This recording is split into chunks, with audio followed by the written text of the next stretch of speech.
focusing more on people than profit by providing living wages, supporting local farmers, and being community-owned. Citizens have a voice in how the co-op functions. Everyone can shop, and anyone can join.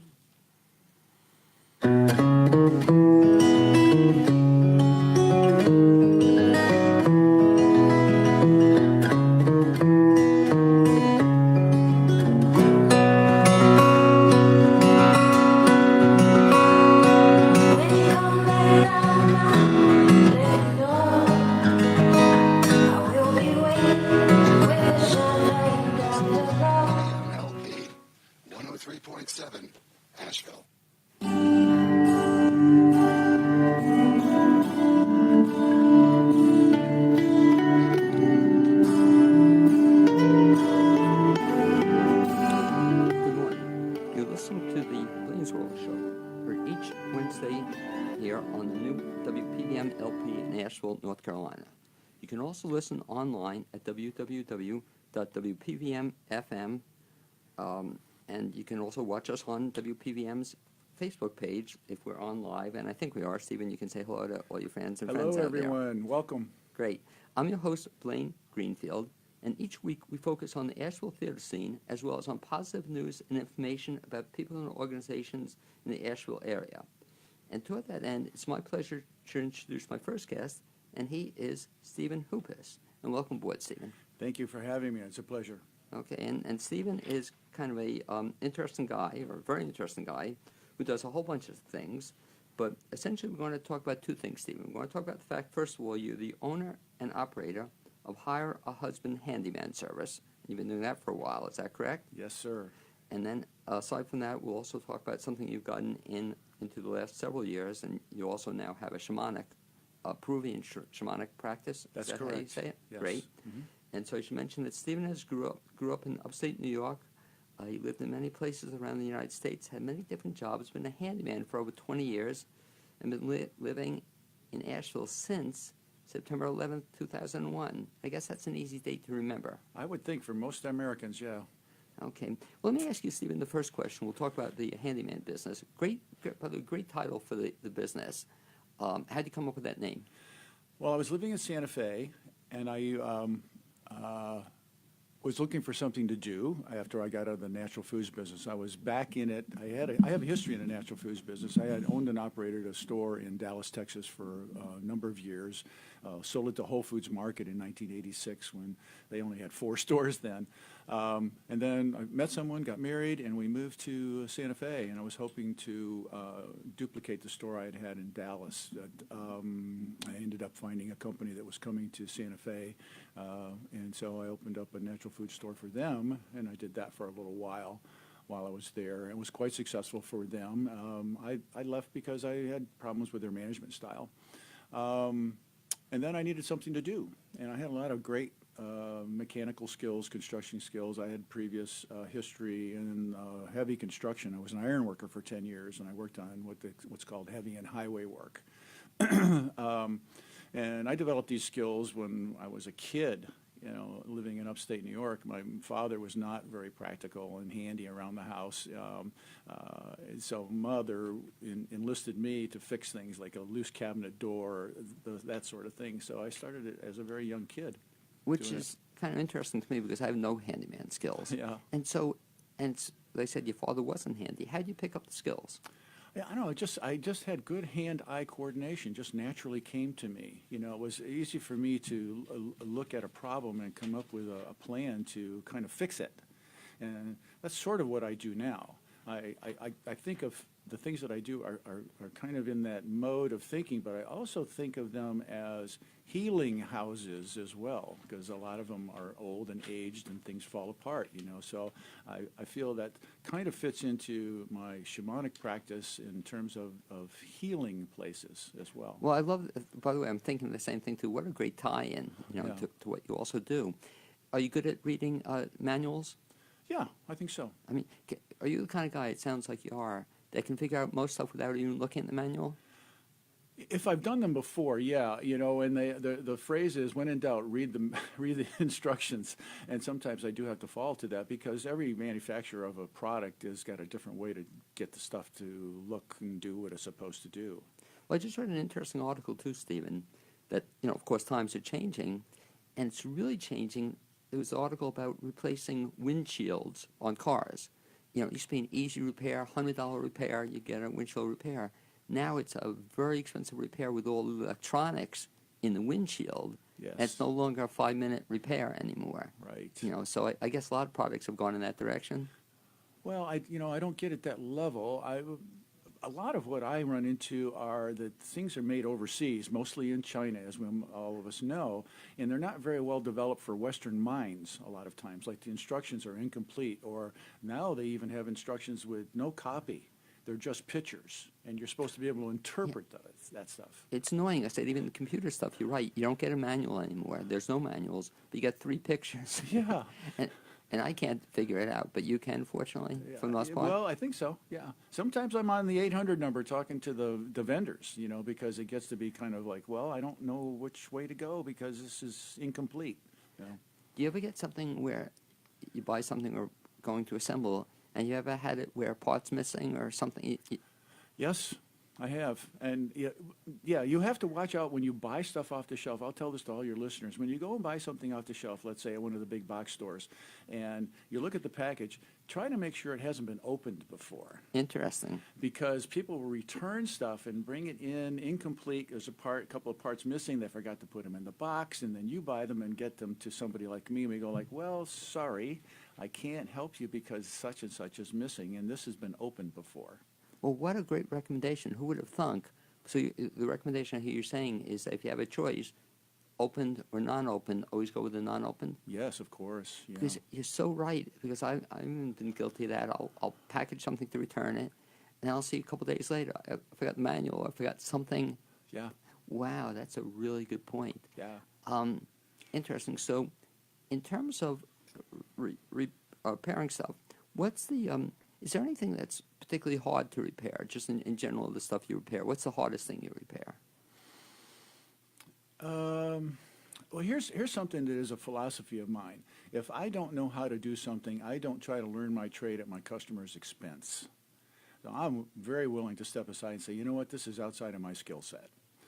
So if I take it on, I generally have a good idea about the end result. And the journey in between start and finish can get kind of tricky and maybe convoluted and more difficult than I anticipated. But I've got good skills in terms of trying to develop a plan to get to the desired end result. Well, you've given, I think, a really excellent piece of advice, because I just made the mistake of doing the opposite direction. I hired a handyman, I won't mention the name, good guy, but he had never done something. It was completely outside of his knowledge base, and he tried to learn and kind of learned it at our expense, but it wasn't easy and it wasn't the way to do it, So I'd much rather have it, if the person you hire says that's not their thing, respect that and don't, and go elsewhere. Yes. If Yeah. you can't do something, will you refer them to somebody else? I will.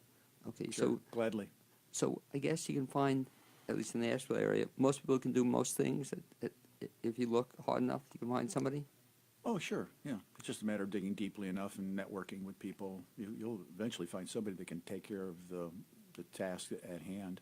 Sure. What I found, Stephen, a little frustrating in Asheville, but maybe other parts of the area, is that sometimes you make an appointment with a handyman or somebody to do work, and they don't show, or they don't get back to you, or 3 days later they show up for an appointment. Have you heard that or seen that? Often. It's one of the things I think that sets me apart from others in this business is I return phone calls, I show up for appointments, I'll check in with people to verify that we do have the appointment, we're both on the same page. I will even do, on my iPhone, it makes it really easy. You put on there OMW, and it automatically goes to on my way. So I will do that to people too, and let them know. Certainly, because sometimes I'm running a little bit late, life being like it is. And so I like to let them know. So I try to keep them informed and in touch with all of my clients, my potential clients, and certainly my older clients too. I have clients that I've had for 10, 12, 14 years. So that's kind of interesting that here's a guy who actually keeps appointments and lets people know about it. Yeah. And like you're saying, and I like how you phrased it also, especially in Asheville, I used to tell people everything was 20 minutes away, but now everything's 30 minutes away, you know, so you can have the best intentions to be on time, Right. but you get stuck in traffic or wherever the case is.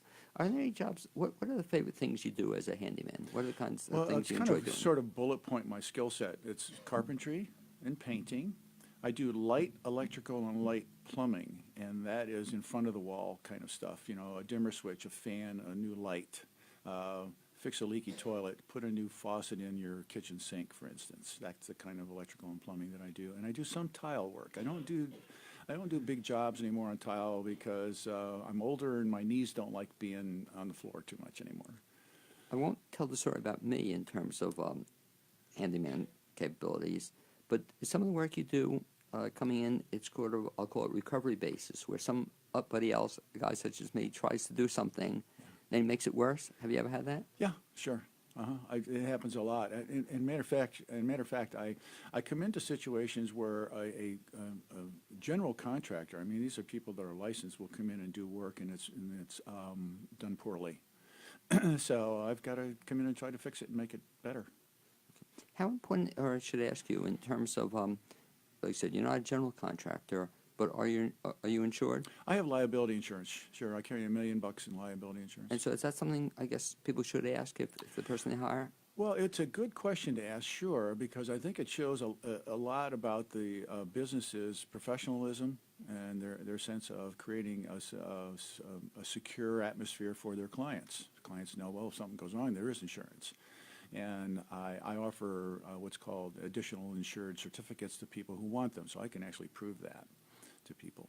Talk about, Stephen, the fact that if I were to hire you, we'll talk about you specifically, what are some of the questions that people should ask in hiring a Stephen Houpis or in hiring any other, I guess, handyman? What are some of the things they should ask? Well, I guess history, I would ask about references.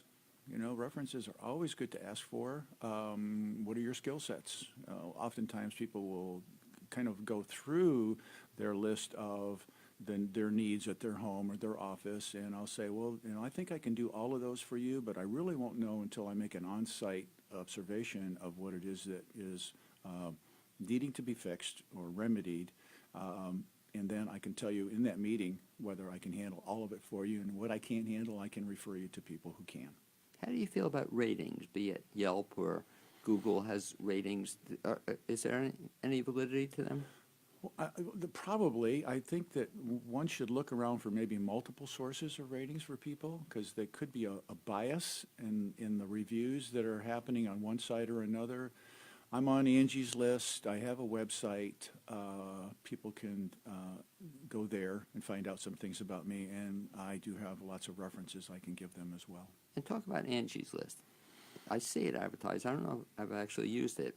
Is that a good way to find somebody? I think it is. I think if you're on Angie's List, the system is set up so that you are rated.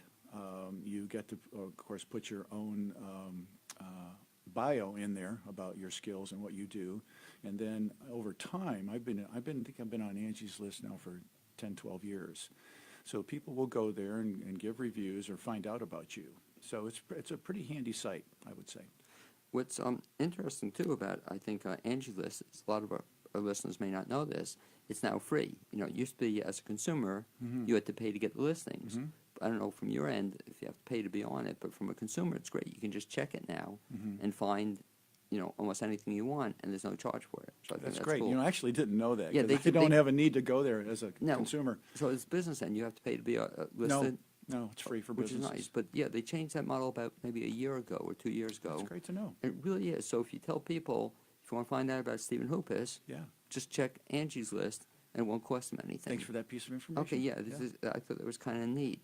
You mentioned the some of the things that you don't do. You said tile work you don't necessarily do anymore, and Little major bit. jobs. No, backsplash on a countertop, that kind of thing. I do that sort of tile work. Or kinda- repairs, too. Sometimes tile gets broken because it's been poorly installed, often is the case. Something gets dropped sometimes, I can do it. How do you know, you raised a good point there. something was poorly installed. How do you judge if you're a layperson? How do you judge the quality of work that was done? Excuse me. By observation. People have a sense of what it should look like and how it should function after a craftsperson has been in there and done the work, and they look at it. And there's the longevity of a piece of work as well. How durable is it? Is it functioning well? You know, is your tile floor in its original integrity, or are you developing cracks in the grout lines? That usually shows instability on the subfloor down below. So it's just a matter of discernment. How long, if I hire you as a to do some work for me, do you back it up with a warranty or guarantee? Or I don't do that, and I haven't found a need for it exactly. I will come back to out of personal integrity and professionalism. I will come back and fix something that if I haven't done it correctly. But I don't put that kind of thing in writing. No. Because again, the reality is, I should be happy when you leave. I should be happy with the job. That's Exactly. the most important part. If Right. not, give you a call. Yeah. You know, and Yeah. you'll take care of it. Yep. One of the cool things about Stephen Houpis, I think, is the fact that you do lots of things. Okay, so aside from the handyman business, one of the things I think how we met you first is that you're also, we'll say, a performer of sorts. We haven't touched about that off the mic, but in addition to doing a handyman business, you've been on stage a bunch of times. Is that correct? Yeah, 4 times at Diana Wortham Theater. It was an amazing experience.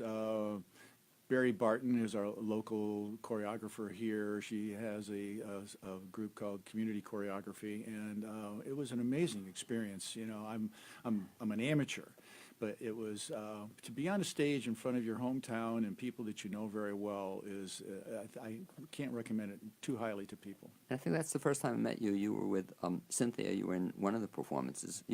Actually, probably a couple of the performances. Amazing activity. What is it? Community choreography. She changed the name a little bit, but I think she has now. Yeah, back then it was Community Choreography. But look at Barry Barton, because I think she's having one coming up in February or March. Are you going to be in that next one? I'm not. Yeah. Okay, so you'll have to wait for the comeback on stage. But that was just a cool thing to do. Had you ever done that before? No, had never done that before. I knew Barry from Jubilee, and we were friends, and so I felt really confident that I would be honored and respected, and I would be safe in the environment. And I think those are things that are important for performers to feel that when they're working especially for the first time, that nobody and she understood that everybody we were all amateurs. There were very few of us that had ever been on stage before. I know for Cynthia, it was kind of an interesting experience too. She had never been on stage before. Yeah. But you survived the experience. I think so. Okay, great. Yeah. And I grew from it too. Okay, Yeah. Barry, to her credit, keeps doing that. Yeah. And talking about growing, I think that's the thing I want to talk about the second half of the show, Stephen, that all of a sudden you've been doing the handyman stuff for a bunch of years. You're still doing that, but somehow you decided to go in a a very different direction, and you became interested in, and I'll have you describe it, Peruvian shamanic, what do you call it? Practice. Yeah, it's based on Peruvian shamanic practices. It's the Andean, the high mountain Peruvian practices. And I have the enormous good luck and good fortune to be working with a local mentor, Susanna Tebby Davis. Amazing woman, good friend. She's a sister of mine on the journey, and it has fulfilled me in so many ways to practice, and I'm still discovering things. I'm only into it for a couple of years now, but it's such an enriching and powerful experience. And talk about that in terms of, first of all, how you even got involved in it. Well, I guess I've been a spiritual journey seeker and practicer, so to speak, for many, many years. Been working in personal development for a very long time, men's groups for close to 30 years. I've sat in numerous circles all over the country, helped develop one in Dallas, Texas, when I was living there from scratch. And I don't know if it's still functioning or not, but so I started looking deeply into who I am as a man, as a human being. And I was, I've been rewarded. It's not been a fun journey sometimes, but that's the way that practice goes. Excuse me. And so when I got to Asheville, I was continuing that thing through workshops and reading, and I was sitting in a meditation circle with some Buddhist folks here for quite some time. The Mountain Sangha, I think it's the name of it.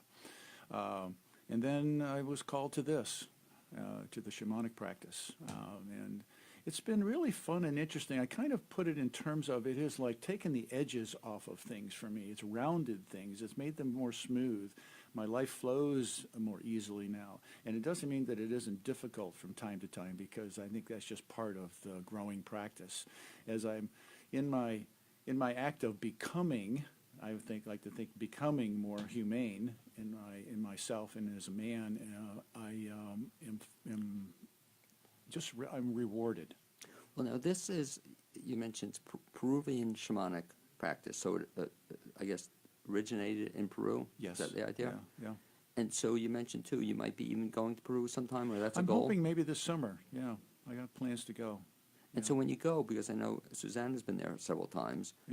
Once, I think. Once, Yeah. but when you go, you study there, or you meet, who do you Yeah. meet, or who's in charge of this whole thing? Yeah, well, the plans for being there are a little sketchy yet. We haven't actually got down to that, but that's something that's coming up pretty soon, because I certainly want to get really well-grounded about what I can think about experiencing there, and then be open to whatever happens as well.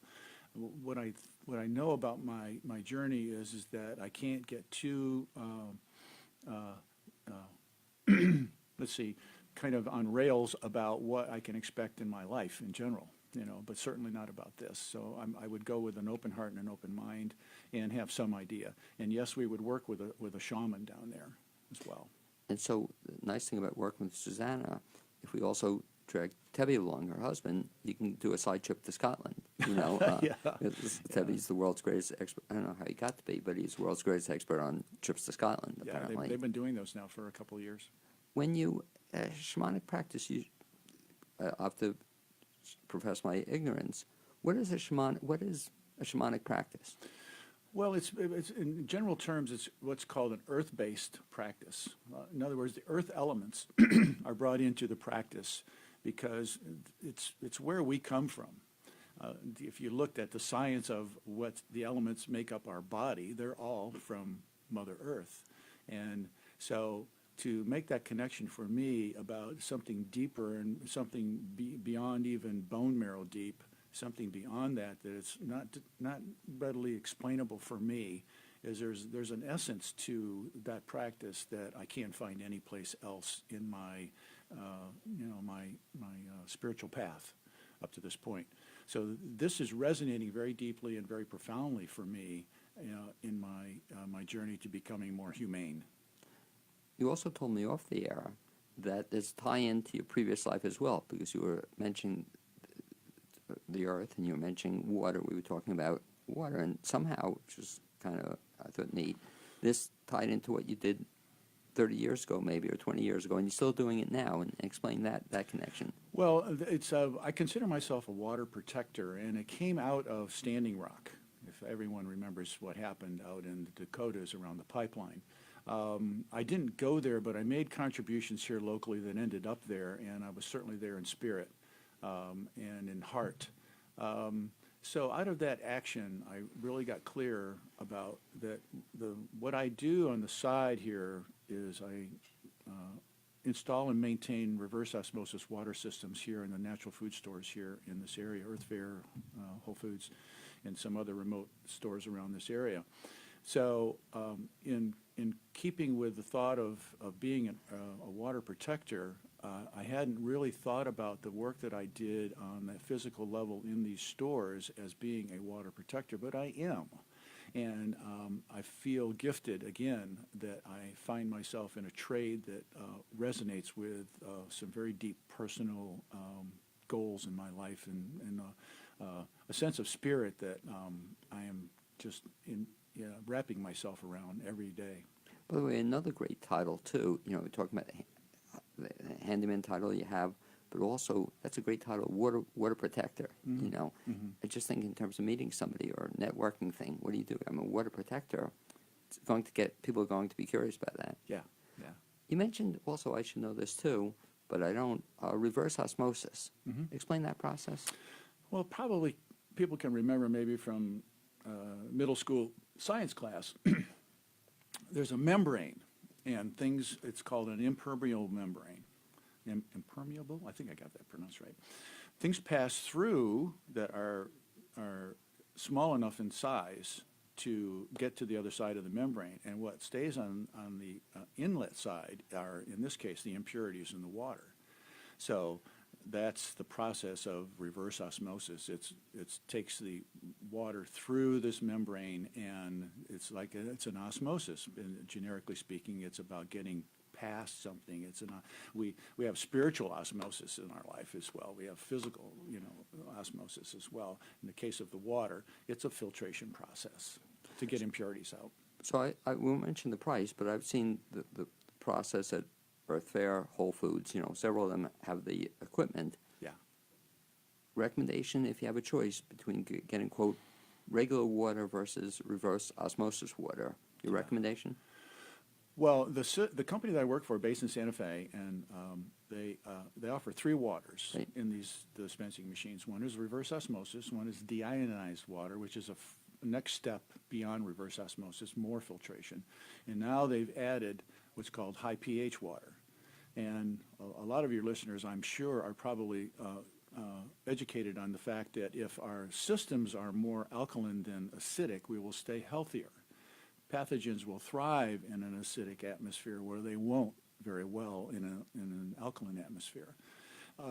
So alkaline water is become quite a popular thing throughout the natural foods business and in I would say, alternative therapy world as well. Is that offered at Earth Fare now? Yeah, all these stores around here have high pH water now. So I'll have to look for it. I haven't seen the high pH yeah. water, but it's worth considering. I would say, yeah, everyone should make their own decision about their water choices, whether they drink city water here, which we have a benefit at Nashville of having really good water here. I'm in the business, so I have some knowledge about that. So, but there's always impurities in every municipal system because the EPA only requires the cities to basically take out basic stuff, and not pass on pathogens that can make people sick. Consequently, we have chlorine in the water, and fluoride is a controversial addition to it. We have that here in Nashville as well. What makes good water? Well, that's a good question. I would say purity. Okay. Purity. And also, if people are going to make a constant diet out of any of these waters, they should look at mineral content that is not in there anymore, particularly in relationship to RO and DI, reverse osmosis and deionized water, because the filtration process takes out a lot of good things as well, because it can't discriminate between good and bad. It's a particular size consideration when it goes through these membranes. So people should watch their minerals that they need to supplement their diets with, because water is an incomplete molecule. It's like a magnet. It will attract impurities to itself. So if it's devoid of those when it goes into the system, then it goes looking for them in the body, particularly calcium and magnesium. So you want to be careful if you're going to be on this kind of water to supplement for calcium and magnesium. And you raise a good point, because I know certain things, be it contact lenses or other things, that they'll tell you have to use certain kind of water when you clean them or purify them or whatever. Yes. They don't want you necessarily using tap water. I forgot what it was the other day, but there was something else that asked to get a different kind of water. Yeah, distilled is often gone to for, let's say, use in your steam iron at home, Right. because it's devoid of minerals. It won't clog it up. And there's probably some other applications for distilled water too. There are some fasts around distilled water, but that is something that should be done in a controlled atmosphere with a practitioner of cleansing in that way. When I next have you back as a guest, which we will have, Thank you. what do you see Stephen Houpis doing in the future? You've gone, it's so fascinating, you've gone through so many different directions. Where do you see yourself going? Well, I'm about to buy a house with my partner, so that will be a big step for us. That's coming up, and then of course I'm going to be doing some little renovations in that house, and just to continue my practice, my shamanic practice, and Also, I'm an activist in terms of trying to get consciousness raised about the dominant paradigm is in far too much control of what our day-to-day lives look like. So it seems you keep a little busy. Do Yeah, you? I do. Yeah. Stephen Houpis, if anybody wants to get in touch with you, either to find out about we'll talk about a couple of things. If they want to find more about the handyman service, best bet is to do what? Well, then go to hireahusbandhandymanservices.com, or they can try me at my email address. It's Houpis, Houpis .blanco, BLANCO, 2006 at Gmail. Okay? And if they also want to get in touch with you about this Peruvian shamanic practice you're developing, best bet is to just send you an email? Yeah, they can do that. You know, I probably end up referring them to Susanna. Okay, So. great. Well, I'd like to thank you for being my guest this first half hour on the Blainesworld Show. Stephen, this was a pleasure. Thank Good you seeing so buddy. much. It's been a pleasure. Thank you to all your listeners out there. Thanks for tuning in today. Okay, and we'll speak to you soon. As you work your way out, I'll have you play musical chairs. Stephen, since my producer's not here, if you could just kind of walk out there, Yeah. bring my other two guests in, and we'll be in touch. Have a great day, Okay, buddy. everyone. Thanks. Bye-bye. You too.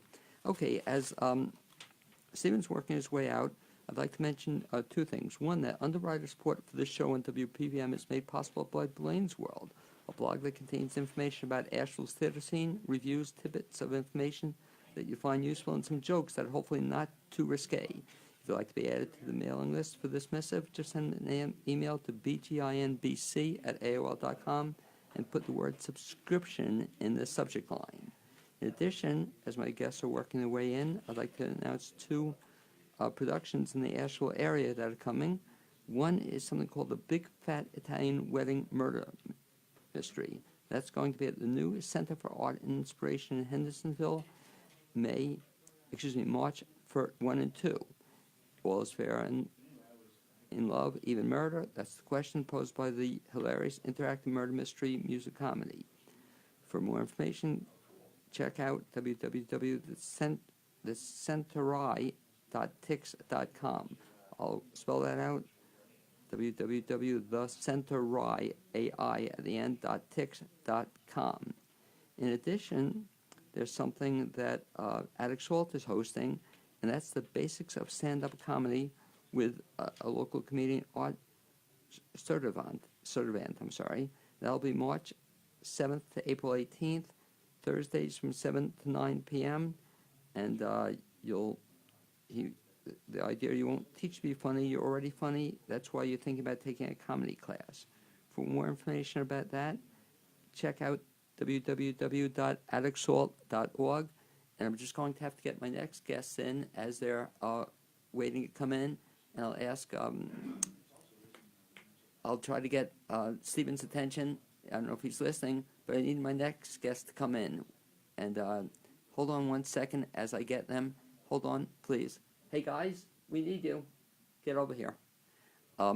Anyway, they're working their way in. I'll at least introduce them, and they're going to sit down. They are here now, which is great. There's a slight screw-up. I apologize for getting them here, but they made it. That's perfect. You put the headsets on. Hello. Okay, great. Well, now I can say hello to you officially.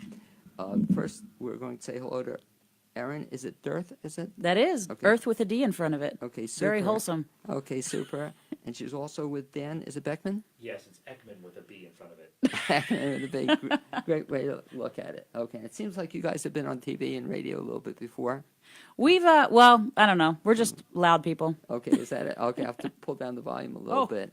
I don't have to project so Okay, much. I'm a stage performer, so. I'm noticing that, which is great.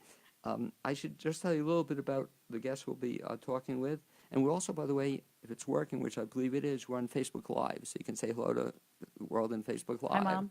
Okay, great. 2010, interesting story behind this story. A show was born in Winston, North Carolina, Winston-Salem, and that's now one of the fastest-growing musical movements in the United States. Letters from Home was created by Erinn, who started the mission at the suggestion of her late father, Pat Dearth. Great way to remember somebody who was a veteran of the United States Coast Guard, with a mission to honor veterans, active military, and their families by reviving patriotism for all generations. Letters from Home was touted in over 40 states and on cruise ships. Then Dan got involved in 2018 and you now take audience on, I love it, trip down memory lane. That's right. Talk about what is the trip down memory lane. So we actually started out as a 1940s Andrews Sisters tribute specifically. And we did a lot for World War II veterans. And I didn't really realize at the time when we were starting the show, like, what an impact it would have on the veterans. You know, I've always loved putting together shows and performing. And as soon as we started doing shows for especially the Greatest Generation, seeing their reactions to what they used to listen to when they were in their twilight was, or when they were in their youth, now that they're in their twilight, was just something that was really cool. I've seen people recognize a song of when they met their husband, or when they were overseas serving and they had a memory, or the first time they set foot in Vietnam or something like that. And so over the years we've transitioned into other generations. We do stuff throughout the Korean War, and now we have a whole Vietnam show that honors our World War II veterans and our Vietnam veterans. And I think that the trip down memory lane is just that. You know, every song that you listen to on any radio or at any show will always bring back a specific memory of maybe when you heard it the first time, or the feelings that you had when you listened to it. And so the music is primarily from the 40s and 50s? 40s, 50s, and 60s. Okay, cool. We even throw a dash of 70s in there, so be careful. Well, I was just going to ask Dan, so I can understand the Andrews Sisters, which is cool, dates a lot of people in the listening audience, perhaps even you. So, but how did Andrews Sisters plus Dan? How did Dan get involved? Wait, I don't strike you as an Andrews Sisters type? Correct a little bit. No, but how did you get involved in this, Dan? Well, so the Andrews Sisters thing was how the Letters from Home project was incepted. It started as an Andrews Sisters tribute, and it kind of grew from there. And Yeah, Erinn even before Dan, it was other artists that we started bringing in and stuff like that. Erinn had been touring with 3 girls, and then she was touring with 2 girls, and then the girl that she was touring with / is touring with was taking another job, and she needed someone to fill in. So she'd always wanted to work with a guy, and so she got my name and information through the same mutual friend through whom she met Courtney, who's the other girl we work with, and the rest is kind of history. Yeah. Now, with the music you play, the 40s and 50s, how did you become familiar with that music? Well, I took a trip back in time through Spotify. Yes, Spotify, $9.99 a month. No, she would send me this. That was her listening generation, and Totally. that's what she grew up on. And of Well, course, it wasn't my generation, Sonny, but Yeah. it's the one that I. it's her It's soul's my generation. music. Yeah, I'm more of a classic. You know, the '60s and '70s is more the stuff that I grew up on, and so that was more close to home. But a lot of what we do is standard, so it's stuff that most people know. Well, what's even cool, too, because of YouTube, too, you can actually see, I mean, it's incredible. You can actually see some of this stuff, too. We tap dance throughout our entire show, and I've looked at a lot of the old USO-style shows with Bob Hope and Eleanor Powell, who's one of my idols from the past of tap dancing, and, of course, Frank Sinatra and Gene Kelly and the Nicholas Brothers and all that. Oh, wow. Yeah, right? Yes. So I love going on YouTube and watching that style and kind of trying to keep the style in our choreography of the show, which is really fun. Well, it's so cool what you do, too, is that, a whole generation, like I'll mention stuff, and a whole generation wasn't familiar with it, whereas I tried to learn about the 40s and 30s and 20s, just cool stuff, but a lot of, quote, kids, just anything before 2000, it's just oblivious to them. So I guess you also bring in music. By the way, do you ever do this for schools? We have, yeah. We've done it Wow. for high schools. We've done it. One of my favorite things is when we go to a really big show, sometimes we'll perform for retirement communities, and so they get a certain effect. Or we'll perform for VFWs or American Legions, and they get a certain effect. But what I love is, like, the bigger public shows. We'll have kids there that are sometimes like 6, 7, 8 years old that have never heard this music. So to them, it's all new. And then we have the middle generation who they love the music because their parents played it, or maybe their grandparents played it, depending on what generation we're doing. And then we have the older generation that lived through it. So every single person, you talk about the trip through memory lane, every single person's getting a completely different memory from the same experience, which is really neat. It must be exciting for you, Dan, especially when you see people see the music for the first time and just get dancing or just get moving or something to I guess, get involved in it. The thing I want to ask, though, what brought you to Asheville? Or you're in Asheville now for a specific reason. What's that reason? We're doing a show. We're doing, in fact, it's Letters from Home. Where are you doing it? Erinn? We're going to be at the Deerfield Episcopal, actually. It's one of our smaller shows, so we're going to be performing at the community for them tomorrow night, which will be really fun. And then we're headed over to Raleigh after that, where we're going to be doing the American Legion State Convention, and then Fayetteville after that for a bunch of the guys at Fort Bragg. So We was talking about, you and I are meeting for the first time, and we'll talk off the air. But I'm saying to myself, boy, I would have loved to have seen this show. You know, and I just did, and I'll tell you about it too. I just produced a 50s, 60s, and 70s show for a local theater. cool. And I said this would be so perfect for it, you know, because it has interest to everybody, you know. What got you involved in terms of doing it, especially you're doing it throughout the country? What got you involved in taking this on the road? Because you're certainly on the road a little bit, huh? Oh, all the bit. Yeah. We actually consider ourselves nomads now because we are literally on the road all the time. We are either going from place to place, or we're stopping at the place where we're performing that night, or Plus, we're staying trading with salt friends. and herding cattle, so we're very, very nomadic. In your right. spare time. I Yeah, love yeah. it. That's a great line, by the way. Oh, he's full of them, unfortunately. I'm full of it. Okay. So I think the first tour was actually in Pennsylvania. I started the show in North Carolina in Winston-Salem, When did you start the show? 2010. Yeah. So it's been a hot minute, as the young kids say. but I started the show with the three girls, and as we were touring it around there, we did a show in Raleigh, and someone was there that booked us in the national convention in Texas.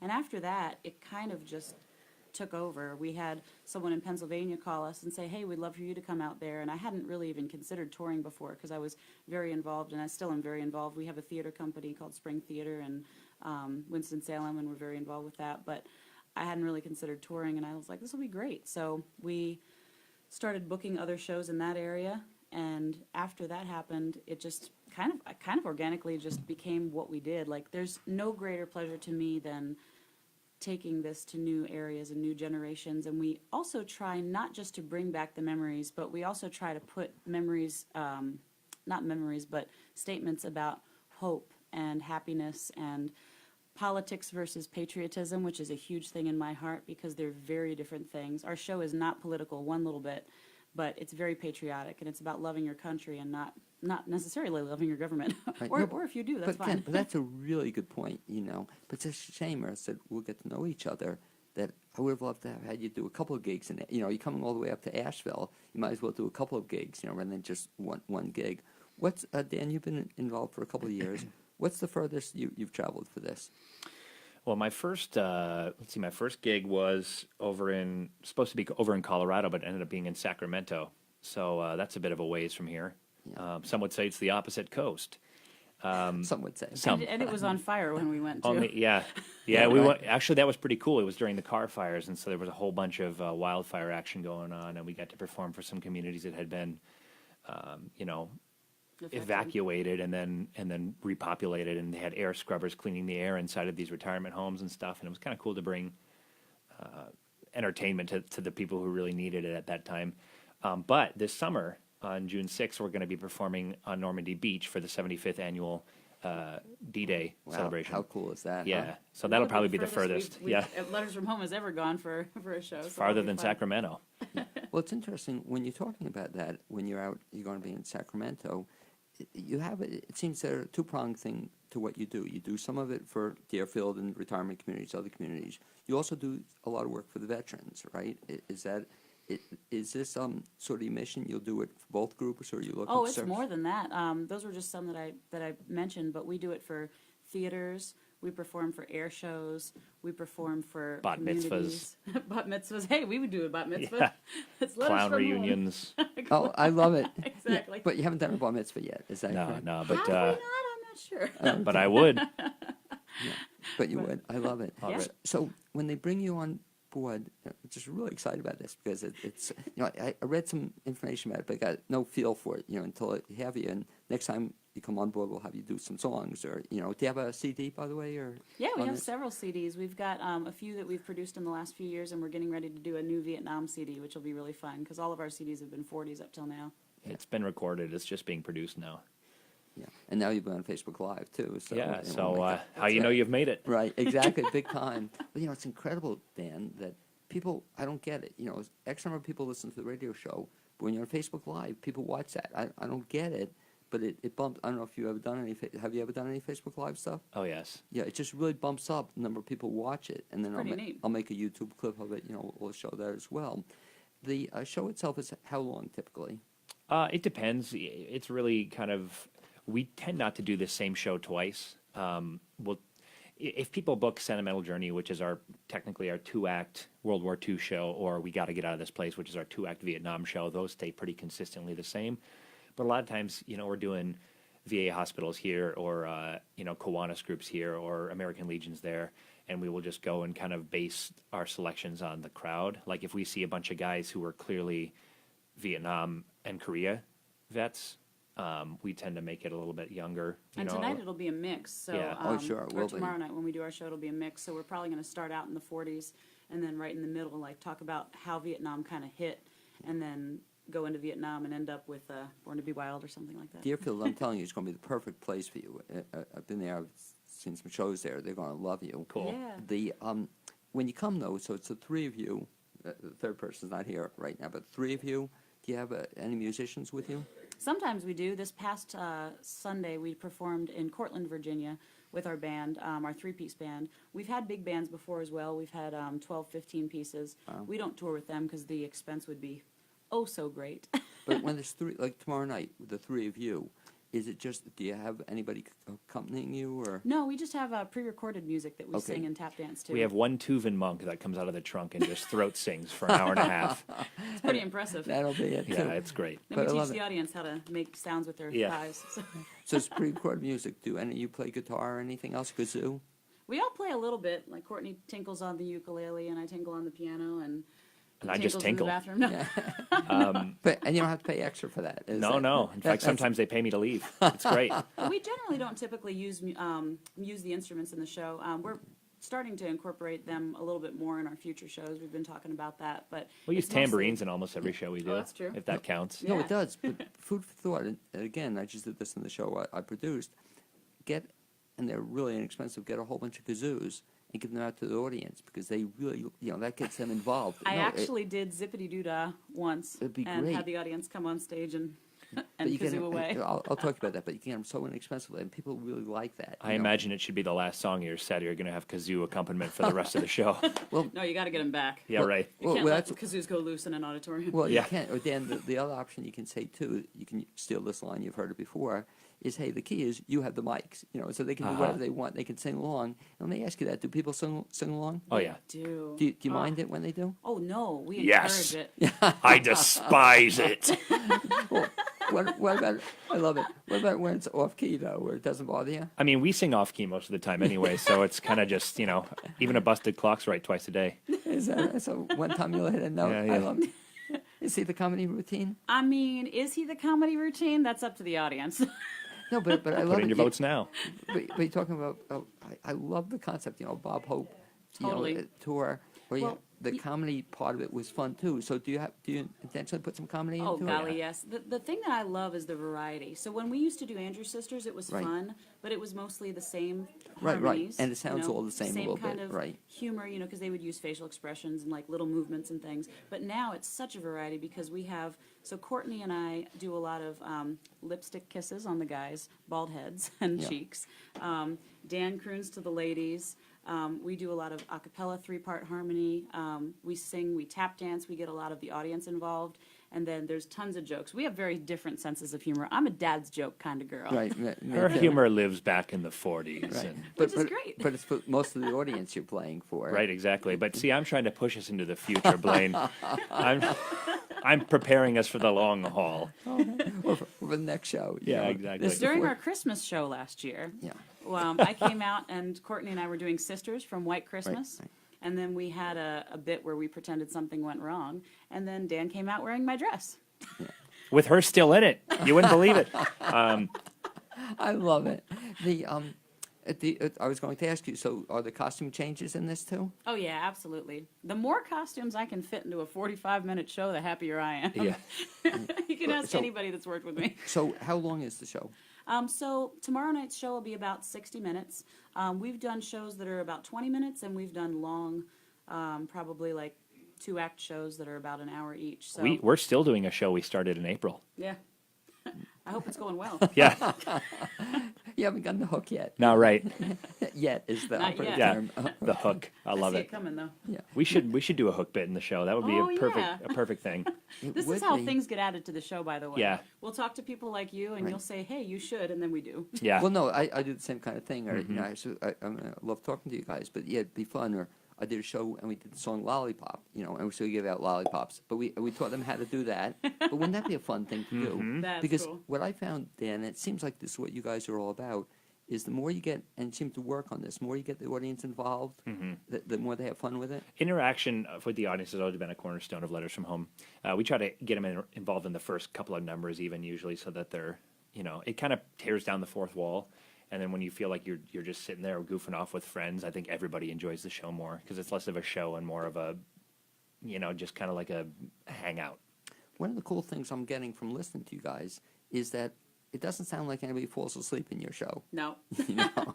Actually, my was mother's gonna- boyfriend fell asleep during one of our most high-energy numbers on a cruise ship once. Did he but- really? So look I've never- forward to that, folks. Billy Waddell, that's you. Yeah. Not to mention any names. That cracks me up. But no, actually, it's really cool because quite on the contrary, when we go into some of these smaller places, and like I've talked about the retirement homes quite a bit because it's very dear to my heart. Like I was telling Dan and Courtney, like I love the big theaters because obviously it's fun to get that energy from the huge stage and stuff. The theater we did in Cortland was a nice big theater, and we had a good audience and stuff. But to me, when we do the smaller venues and we get to see the interaction like that, it's so much more special. So that's why I've been talking about it so much. But I've seen people that are almost look like they're in comas. They come in, they're kind of down in the dumps, maybe they're in wheelchairs. We've been in hospitals and they wheel them in beds. And by a few songs in, like when that song comes back, music has this amazing way of just making people feel alive again. Well, off there, I'm going to talk to you about a group I do some work with called the Dementia Society of America. And just what you're saying, that people come alive who have been out of it for years, but they hear the music. That's exciting stuff. Really. What's the largest group you ever performed before? So it was the Oshkosh Air Show, and there was about 50,000 in the audience. Wow. We were on Jumbotrons, so that was pretty cool. Before 50,000 people. Yeah. Oh, we didn't say people. 50,000. 50,000 things, entities. Air spores. Yes, exactly. Pieces Pollen. of grass. But it's With- funny because like that was so spread out. I think the even smaller audiences, like I think the largest indoor audience we've had has been about 10,000, and that was at the convention in San Antonio, Texas. But even the other day when we did Crystal River a couple weeks ago, there was only about 2,500 in there, but it felt so packed because it was inside an amphitheater, but it was an indoor place, and so like everyone was kind of huddled in, and it felt really powerful. Like the energy was just amazing. Well, that was fun, too, because it was for the 100th anniversary of the American Legion. And so everybody there was on board with the mission. So you had the excitement of a large venue with the fact that everybody in the audience is sort of on board with what you're doing. So it was like, 3,000 friends hanging out. Was that daunting to you the first time you ever before a large audience? Does it bother you the size of the audience?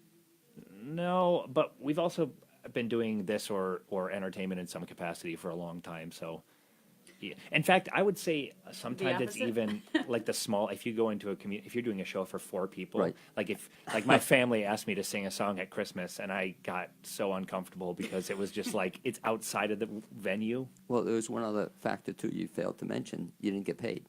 Oh, well, that's wait. Are you getting paid, Erinn? But So anyway. So next time your parents ask, Yeah. hey, I'd be glad to, Yeah. let's talk. Yeah, talk to my agent. Exactly. Talk about 2 things, too. I'm interested in speaking to you. I should have asked that up front. How did you get into this whole performing gig? Like when you were a little kid, you grew up where? Minnesota. Okay. Did you always know you wanted to be a performer? No, but in a way, I was always performing. Like I've always been the class clown, all the way back to. You? Yeah, I know, right? I know. I know. I find it Who'd hard. have thought? I know. Right. I don't get it. I've always had teachers that have both pulled their hair out and had this admiration for me at the same time because I wasn't a hardworking kid, but I was a good kid, and I say smart. I haven't grown in intelligence since the 5th grade, so don't ask me any questions now. But my teachers, I drove my teachers crazy, but I've always been entertaining. I just didn't think about doing it in a professional capacity until later. What was your first performance? Do you remember? I played William Shakespeare in our 5th grade production of a Shakespeare thing, and then for about 5 minutes, and then I ran Spotlight. Do you? I always wondered. Here's an idea I always wanted to do. That production. Mm-hmm. Did they have a videotape of it? It's a great question. Because wouldn't it be great? Every performer I know, and I know a lot of performers, wouldn't it be great to get them all back and do their first gig ever? You know, yeah, and do it. like a showcase of your first show you ever did. Do you remember your Yeah. first show? Mine was definitely 2x2, which was a tap dance routine. Yeah. That I did in a tiny little tux and with a top hat and cane. How old were you? I was 3. And you remember it? Yeah, there's a video of that. Is that? But wouldn't that be great at a show? You know, That would be actually really a funny. trip down memory People lane. love that stuff. Yeah, it would be so cool to do. Talk about one other thing too in our time, and that's you also have set up something called the Veterans Performance Fund. And what is that all about? So the idea for Letters from Home came from my father, Pat Dearth, who was a Coast Guard vet, and he passed away 4 years ago almost. And when he died, since it was his idea and really his legacy in my heart, we set up a fund in his name, and this allows us to go to all sorts of cool places like VA hospitals and veterans homes, kind of like a lot of the places we're talking about. They don't have a budget for entertainment, and they also need it the most, and it's for them. You know, we'll go to these big theaters and cruise ships and have fun with the audience that can afford experiences like that, but these people that have literally given so much. One of the things that really hits me when we go to VA homes and hospitals and stuff is they always say, the price of freedom is visible here. Wow. And the first time I saw that, I just got chills everywhere because you see people in wheelchairs or missing limbs or mental problems that they've been dealing with for years. And so, anyway, this fund, we have CDs, we have merchandise, we have T-shirts that say Reviving Patriotism, which is our tagline, and we're really proud of that. We have all these things that are for sale, and 100% of that goes to this fund. So it allows us to go to cool places like VA hospitals And all so, over. is this a nonprofit organization? The It's fund? going to be. Great. We were not incorporated, actually, so First in Flight Entertainment, which is the company, Right. it's my company that books Letters from Home, has just booked shows in the past. And so just this last year, someone was like, you have a mission statement, you're Right. definitely a nonprofit, you need to be, I was going to say, Letters from Home has always been a nonprofit organization, just not officially. Right. You know Yeah. what I mean? No, but I'm saying, but such a natural to do it, and it just, like I said, gives you more flexibility to do stuff. You Yeah, know, absolutely. And you're doing it for good causes. You know, so I think that what a natural for that as well. Where do you see this troupe, the two of you plus one plus other people you bring on board? Where do you see yourself going in the future? So, my goal is to have Letters from Home known as a patriotic, hopeful message all over the world. So, something that'll tie everything together. You know, we always talk about in our shows things like don't let the media, no offense, but don't let the media drag you down, because there's so many people that sit in their homes and turn on their television sets and just hear the news and hear the politics and hear the devastation. But that's the exception. There's so much good that happens that when you come to the show, yes, it's singing and tap dancing and lots of fun on stage, but the mission of the show is really the root of it all. You know, I could go perform somewhere and do a fun production, but with Letters from Home in particular, I really hope that everyone will come see a show and be changed and have a more hopeful outlook. Well, Dan, as you said, you were talking before about your folks, and it reminded me of my dad, same kind of thing. He was in the hospital, and all of a sudden I come visit him, and he's watching the 5 o'clock news out of New York City, and all they're talking about is murders, rapes, drug cases. I said, why are you watching that stuff? You know, it's not good. So I guess in terms of they see one of your performances, they're going to have a good time, they're going to feel good about themselves. Well, here's hoping. Yeah. We have if not, no refunds. You know? His parents are very loving and supportive of Yeah, him. yeah, they are. They actually flew to one of our very first concerts in Seattle just to see it. It was great. That was a fun day. Yeah. So it's the whole thing. So they come to a show, and what they're expecting to have a good time. But I love the idea they're going to get a message out of it as well. Not to change the subject, but does anyone else hear like a Gregorian choir singing somewhere distant? I do. I Good was memory. wondering. There are. Yeah, we have a barbershop quartet, I guess, warming out. Okay. Oh, that's hilarious. Because I hear it through the cans, and I'm like, am I losing my mind finally? Hopefully you can't hear it on the air on Facebook. But you're I right. was wondering what that was, I'm too. I listening was just too. kind of sitting here. Sweet release. Yeah, They're coming for me. I love it. Hurts my stomach. Anyway, it's hard to wrap this up here Yeah, with sorry. you guys.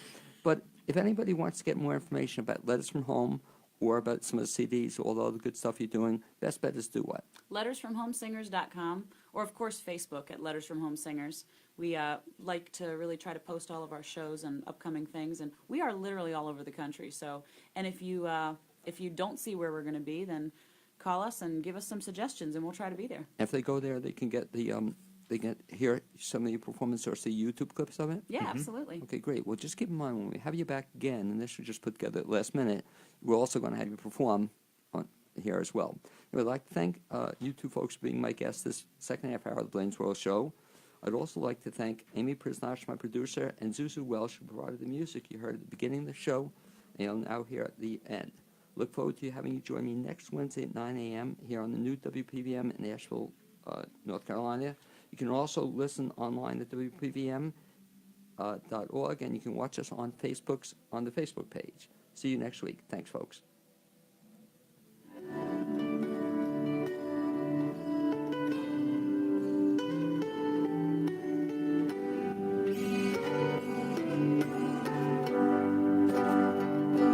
You're listening to the new WPVM LP, Asheville, North Carolina, 1037 on your dial, and globally at WPVM.